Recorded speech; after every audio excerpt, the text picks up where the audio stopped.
எங்களுக்காக ஒத்துக்கோமா. கல்யாணத்துக்கு அப்புறம் தாலி பிரிச்சு கோத்தாதான் குடும்பத்துக்கும் நல்லது.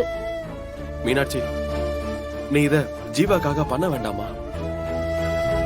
அம்மா சொல்றாங்கல்ல, அவங்களுக்காக ஒத்துக்கோமா.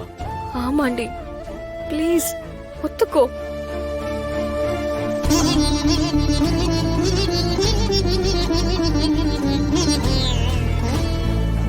மீனாட்சி, என்ன யோசிக்கிற? நான் யோசிச்சு எதுவும் ஆக போறது இல்லல்ல. சரிங்க அத்தை, உங்களுக்கு எது சரின்னு படுதோ அதை பண்ணுங்க.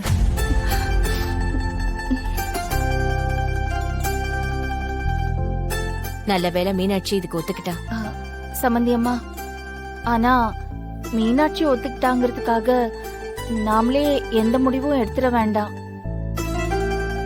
மாப்பிள்ளையோட பாட்டி கிட்ட ஒரு வார்த்தை சொல்லி அவங்க இதுக்கு சம்மதிச்சிட்டாங்கன்னா கோத்துடலாம்.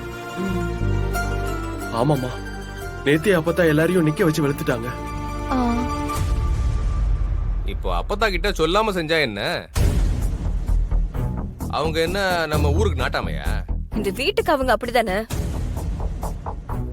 அத்தை கிட்ட சொல்லாம இதை செய்ய முடியாது ஜீவா. ஒரு ஆளா மட்டும் போய் கேட்காம அவங்க வந்த உடனே எல்லாரும் சேர்ந்து போய் கேட்டு பாப்போம். தேனு, இந்த பேக் எடுத்துட்டு போய் உள்ள வை.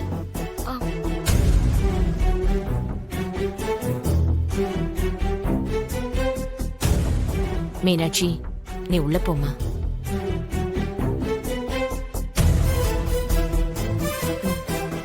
நீங்க வாங்க சம்பந்தி.